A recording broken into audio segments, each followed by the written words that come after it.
अस्सलाम वालेकुम स्टूडेंट्स। बेटा आज हम सॉल्व करेंगे हमारी रिव्यू एक्सरसाइज। तो इसमें बेटा जैसा कि आपको बताया जा रहा है कि जो आपके पास फर्स्ट एमसीक्यूज़ है रियल नंबर इज़, इसका आंसर क्या आपके पास सी है, union of rational number and irrational number. Second MCQs है आपके पास which of the following is not true about square root 81, बेटा वो क्या है आपके पास डी, इरेशनल नंबर। थर्ड में आपके पास आएगा which one of the following is perfect square 2.56। Fourth आएगा आपके पास स्क्वायर ऑफ 0.9 इज बेटा 0.81 ए। 5 आएगा बेटा आपके पास 7/9 का होल स्क्वायर किसके इक्वल होगा 49 डिवाइड बाई 81।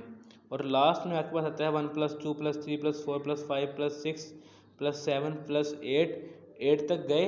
उसके बाद क्या करना है, दोबारा से वापस आना। तो इसका मतलब जी किसका स्क्वायर है आपके पास 8 का स्क्वायर है, ऑप्शन ए। देन बेटा हमारे पास जो 7th एमसीक्यूज है, अगर आपके पास स्क्वायर की value length of the side square metre 0.5 metre है, then it's area is 25.25 metre square, C option है। 8 में आपके पास स्क्वायर रूट 0.04 है, इसका आंसर भी आपके पास सी है 0.2। अगर आपके पास स्क्वायर रूट में 1 का स्क्वायर मल्टीप्लाई 4 का स्क्वायर हो तो बेटा आपके पास आंसर क्या आएगा, सिंपली 4 आएगा। 1 का स्क्वायर तो 1 ही होता है और 4 का स्क्वायर है बेटा, अगर आप कैंसिल करेंगे रूट से तो आपके पास 4 बच जाएगा।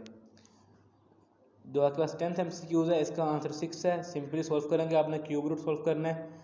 11 का आंसर बेटा आपके पास ए है और 12 का आंसर आपके पास डी है।